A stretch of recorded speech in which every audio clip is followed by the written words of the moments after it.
Hola a todas, a todos, sean muy bienvenidas, bienvenidos a la cuarta edición de Frontera Sur, Festival de Cine de No Ficción. En esta oportunidad nos encontramos con Pablo Álvarez Mesa, director de la película Bicentenario, que forma parte de la sección Tierra en Trance, que reúne a las películas latinoamericanas. Hola Pablo, mucho gusto y muchas gracias por compartir este momento con nosotros. Hola Robinson y hola a todos. Y gracias a ti y a todo el equipo por el festival. Primero que todo, esto es un encuentro importante para toda Latinoamérica y por incluir la película. Es un programa muy importante, muy interesante y pues tener la película acá es todo un honor. No, gracias a ti más bien por compartir la película con nosotros. Eh, para empezar esta charla, eh, la película Bicentenario tiene un inicio impactante, ¿no? Que es esta apropiación de este material de archivo de la toma del Palacio de Justicia en Bogotá en 1985, si no me equivoco, a cargo de guerrilleros del M-19, ¿no? Es un momento muy impactante, ¿no? Que creo que de alguna forma nos lleva a la idea de la violencia como germen, como, ¿no? Y como algo que está permanentemente se repite en la historia colombiana, ¿no? No sé si esa fue tu intención, la idea, partir con este evento, ¿no? Sí, Y la pregunta también es, ¿por qué este evento en particular? sí. ¿Por qué porque creo que tanto Colombia como nuestros países tienen eventos similares diseminados, ¿no? ¿Por qué la decisión de tomar este evento también? Sí, pues sí, fue por varias razones, o sea, el ataque, el ataque y la toma y la retoma y pues toda esta cuestión que pasó en el 85 en el Palacio de Justicia es como un ejemplo total de un país que es un sabotaje absoluto. O sea, hay una cantidad de razones, sean esclarecidas o no, de las razones por las cuales se hizo, primero que todo, el ataque y segundo que todo, después la acción militar en retaliación hacia la guerrilla en ese momento. Y lo que evidencia pues todo este evento es sí, como un estado pues de degrado enorme de diálogo, de intenciones, como de resolver diferencias y obviamente conflictos de otras maneras que no sean armadas. O sea, que el Estado y los militares, pues como con tanques, estallen el Palacio de Justicia, uno de los tres pilares, pues de una democracia es eso, es un suicidio nacional, pues. Entonces uno empieza ahí, estamos en la Plaza de Bolívar, estamos en como de Bogotá, es pues como el epicentro pues de lo que uno llamaría una nación y al frente de Bolívar están pasando estos eventos. Y no es por casualidad, o sea, es que nada es casual aquí y no es por casualidad que la guerrilla eh, tome las banderas de Bolívar, no es casual que el gobierno y los gobiernos celebren a Bolívar, no es casual que esas historias y esas raíces lleguen tan profundo y que eventualmente a través de la historia y las historias salgan a relucir estas profundas eh, consecuencias de, un, de una nación que fue fundada en violencia. Entonces, pues eso es por un lado. Por el otro lado, pues hay mucho tema ahí de los archivos, de cómo se quemaron una cantidad de archivos y documentos y que pues ahí está una ministra hablando pues que esas no son instituciones y responsabilidades del gobierno y ahí hay un tema importante de qué es una institución del gobierno y qué no, y qué se debe, eh, sí, cuáles son como los límites de lo que es importante creando una nación o un sentido de nación. Sí, Claro, ese incidente además que también parece que concluye con el incendio, ¿no?, sí, del Palacio de Justicia está muy significativo, abre muchas interpretaciones, ¿no? Inclusive la pérdida, como tú dices, de varios documentos. A veces uno da la impresión que incluso fuera con una complicidad del Estado muy grande, ¿no? sí, Y además hay momentos como la de esta persona que creo que está alimentando las palomas sí, en pleno momento del ataque, que nos lleva también a a varias interpretaciones, ¿no? Como desde una situación del absurdo, ¿no? ¿No? O incluso también como que en medio de de este momento violento, puede haber espacio también para acciones, digamos, más eh, poéticas, ¿no? sí. Como, ¿no? Sí, pues para mí es la normalización de la violencia a un punto extremo Ujú, donde su rutina de ponerle el maíz o arroz a las palomas no se podía, claro. no sé, suspender por esto.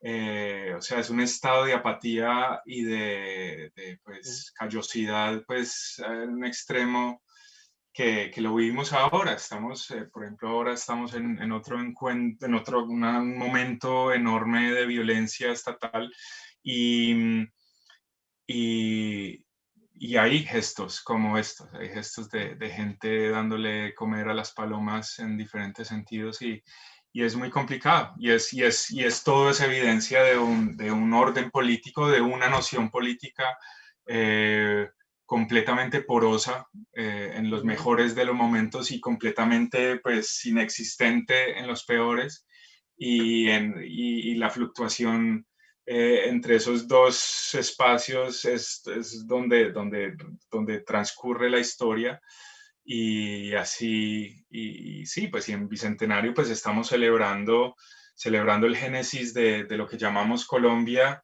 y, y lo que uno encuentra es eso, es una violencia profunda que crea esas olas de apatía y esas repercusiones tan profundas. Claro.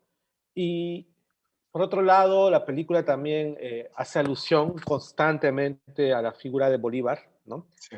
Bolívar es responsable, si no me equivoco, de la creación de Colombia, ¿no? Del Estado colombiano, Mm. eh, de la República Colombiana.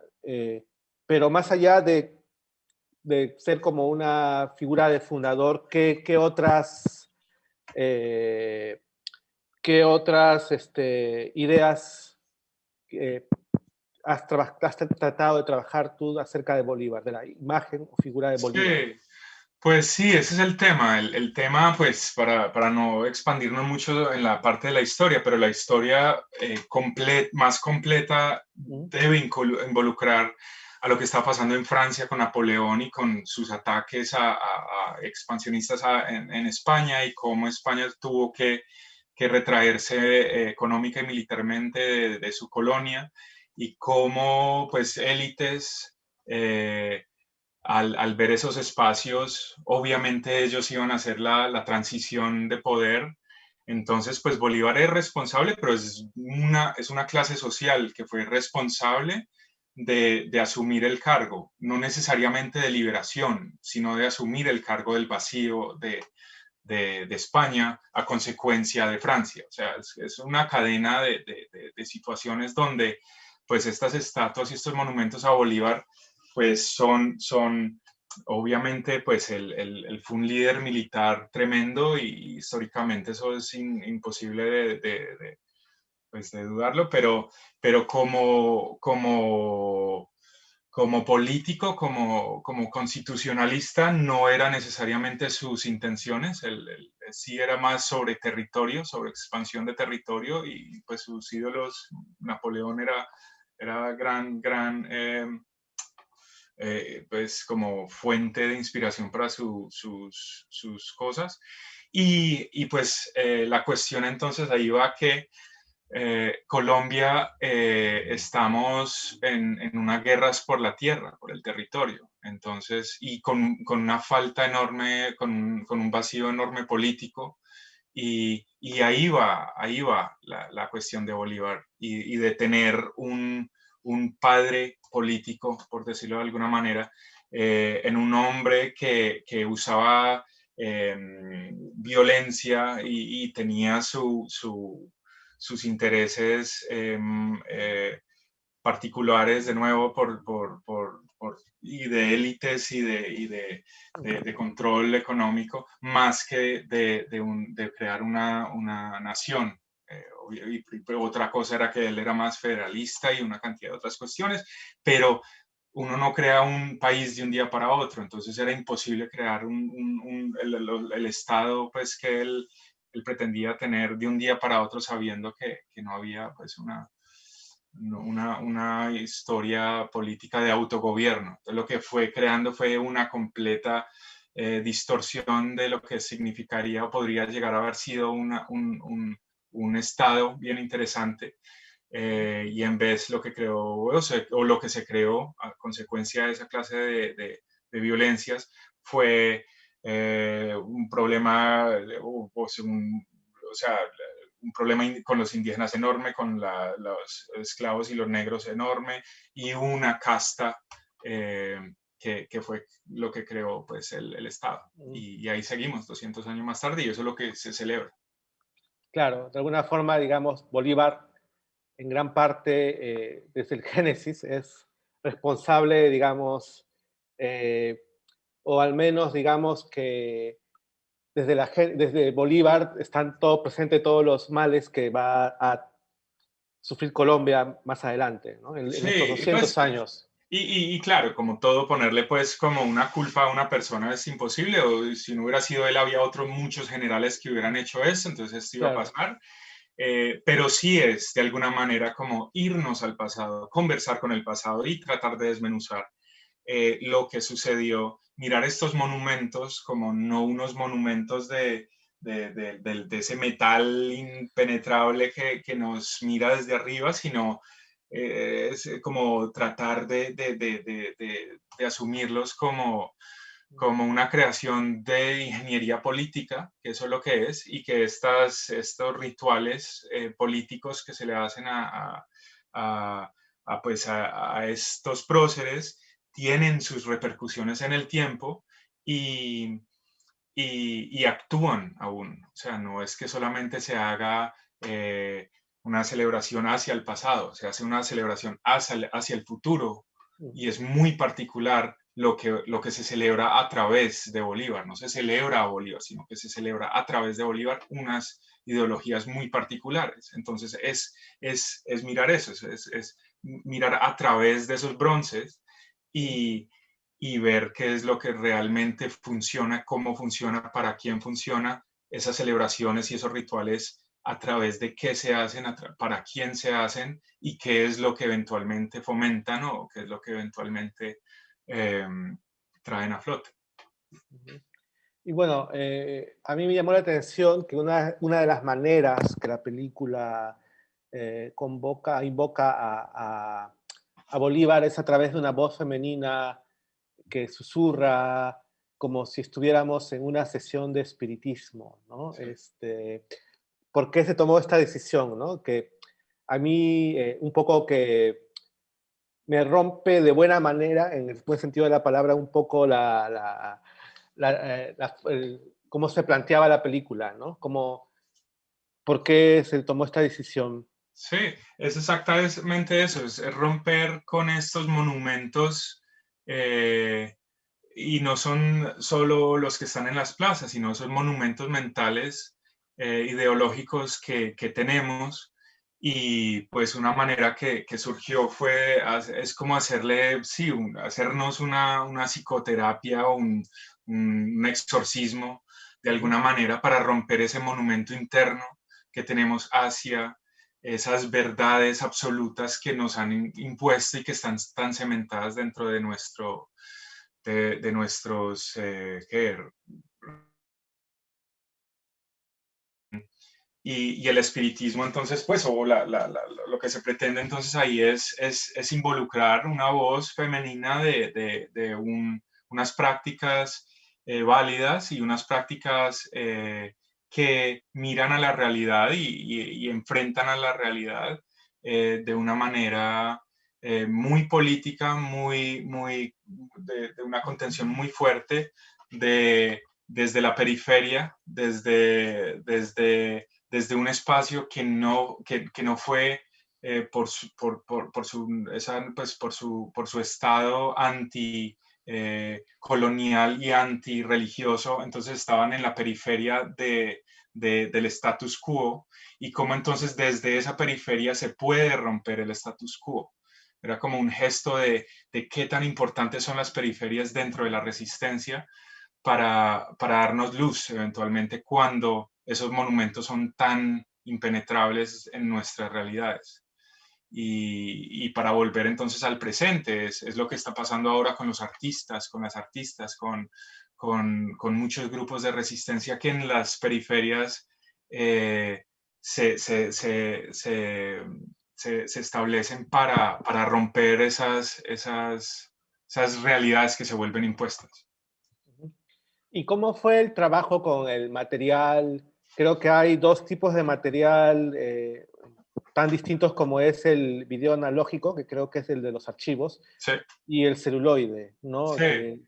¿Cómo fue trabajar con dos tipos de material tan distintos? ¿Cómo fue el tratamiento? Sí, pues esos dos materiales formalmente, pues se podría pensar que están como en los espectros opuestos de la referencia de archivos, pero para mí esas dos formas de representar los tiempos traen en sí una expresión muy fuerte sobre lo que significa o lo que se asume como temporal, precario, o lo que se significa como archivo eh, constante y como un archivo más permanente. Y eso es el video analógico donde pues es la precariedad lo magnético y lo analógico en esa época se ve, o sea, las imágenes casi que se nos están desapareciendo y esa construcción de lo que uno asume como permanente del celuloide, sabiendo que como los monumentos de las plazas, estos dos formatos son espectros, o sea, lo de archivo es un tema enormemente como, no sé, o sea, el archivo existe más en nuestra imaginación que en un formato y, y esa era la intención, es como mirar cómo estos dos archivos se enfrentan y comentan y participan activamente en el presente y mirando diferentes tiempos desde diferentes posturas por diferentes razones también. La segunda vez que vemos esos archivos que no oímos una voz en off de un periodista, es ver cómo el archivo en sí, como el camarógrafo en sí, como la persona, quien haya filmado o el camarógrafo, eh, trata esa cámara y esa clase de registra la persona. Entonces, ese archivo, esa parte de ese archivo para mí es, es también un registro de quién registró y cómo se registraban esos momentos. Y, y es abrirse a eso, a ver cómo o a tratar de percibir cómo en ese momento se registró el espacio vacío, un espacio aterrorizado y un espacio lleno de fantasmas, y cómo en el espacio y en la solitud, en la solitud y en la y en el silencio espectral se encuentra, se registra a través de ese formato algo muy importante. Claro. Y también algo que me llamó positivamente la atención fue el sonido de la película, que empieza de como el sonido empieza a ser como, digamos, tener un registro más realista, ¿no? Y después se va volviendo cada vez, como tú dices, ahora más espectral, ¿no? Casi al final de la película el sonido ya no tiene ningún afán realista, ¿no? Y es mucho más fantasmal, se podría decir, ¿no? ¿Por qué se tomó esa decisión? ¿Era un poco lo que tú dices, lo que acabas de mencionar hace un rato? Sí, es eso, es transitar a través de esas capas de percepción y de lo que sí, de los imaginarios sobre lo real y llegar a estos otros espacios donde el pasado es y los tiempos, los diferentes tiempos, porque el futuro también influye en nuestra percepción del presente. Entonces es transitar a través de los tiempos y tratar de hacer como de invocar esos tiempos dentro de lo que percibimos como el presente y ver cómo esos tiempos se confabulan para crear estos diferentes imaginarios.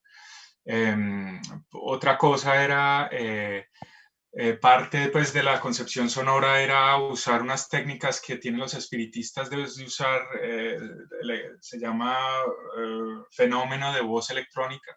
Y entre lo que ellos hacen en sus prácticas es que estos medios de grabación, sea una cámara o sonido, los medios de registro tienen la habilidad de registrar otros espectros, otros entes, y que el sonido, si uno deja la grabación sola, eh, captura otros espacios. Entonces, eso fue, yo tenía mi productora creativa era pues una bruja y yo iba a ella, hablábamos con ella cada par de meses y yo le mostraba el trabajo que iba y ella fue como mi guía muy formal de cómo hacer la película.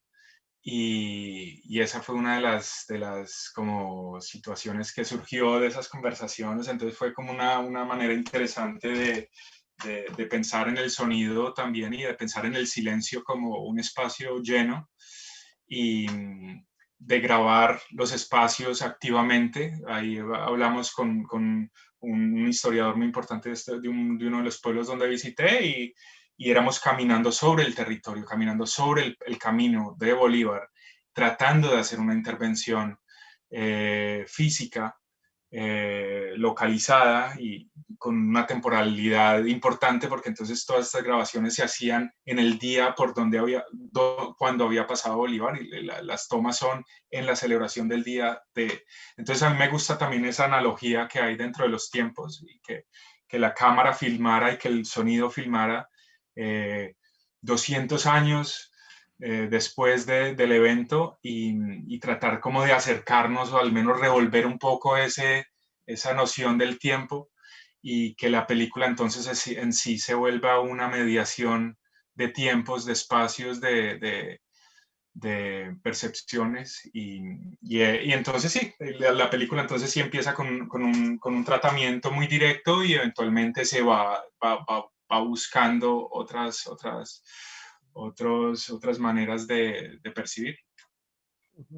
Y bueno, eh, ya que hemos mencionado mucho a la figura de Bolívar, a los monumentos, también a los militares que aparecen mucho en la película, hay también una constante que es la presencia de niños, Sí, ¿no? Y los niños, bueno, lo he visto como si fuera el futuro, en parte, ¿no? El futuro del país, ¿no? De Colombia, donde quizás la película se proyecte más allá de los 200 años, ¿no? De Colombia. Y claro, también, pero también igual se percibe cuando los vemos uniformados o disfrazados, ¿no? Que de alguna forma el Estado o todo el aparato de poder se encarga de alguna forma, de que esto se siga repitiendo, o sea, todo lo que hemos visto en la película se siga repitiendo, ¿no? Y que ellos sigan repitiendo lo que ha sido, digamos, la historia colombiana, ¿no? No sé si es más o menos esta interpretación es lo que pensabas o... Sí, es exactamente, es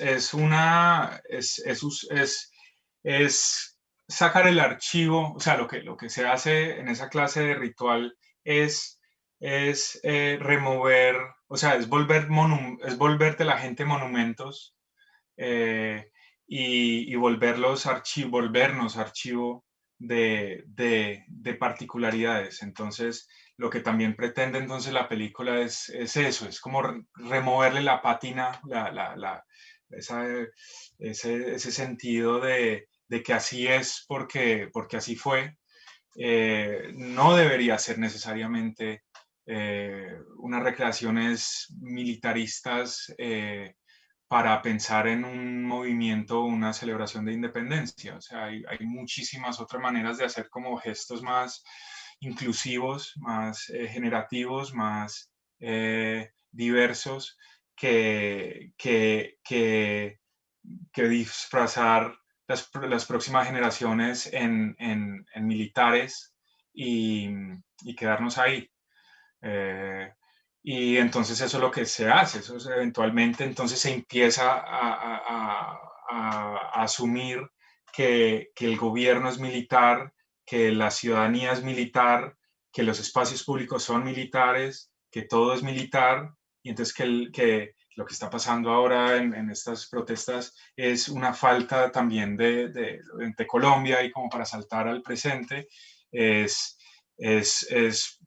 la falta de noción de lo que significa para el Estado tener orden y justicia, y cómo tener mecanismos que lleguen al pueblo, a la gente, para que esto se vuelva una realidad, que no sea a través de la violencia militar.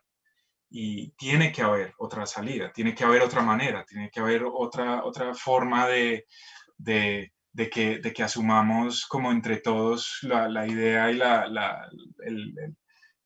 no sé si la idea de país, a que no sea pues a través de fuerza militar. Entonces, eso es como cómo pensaríamos en contramonumentos y en rituales que no sean beligerantes y que no sean lo que va a causar eso. Esto es sí, el señor y las palomas y el niño y las palomas. Ahí es como también un vínculo directo de lo que fue y lo que ojalá no sea también, o tal vez, ojalá en los mejores de los momentos, tal vez verlo como, bueno, tal vez va a haber un futuro mejor, pero no puede ser a través de estas interpretaciones de guerra. Claro. Muchas gracias, Pablo. A vos, Eh, Robinson.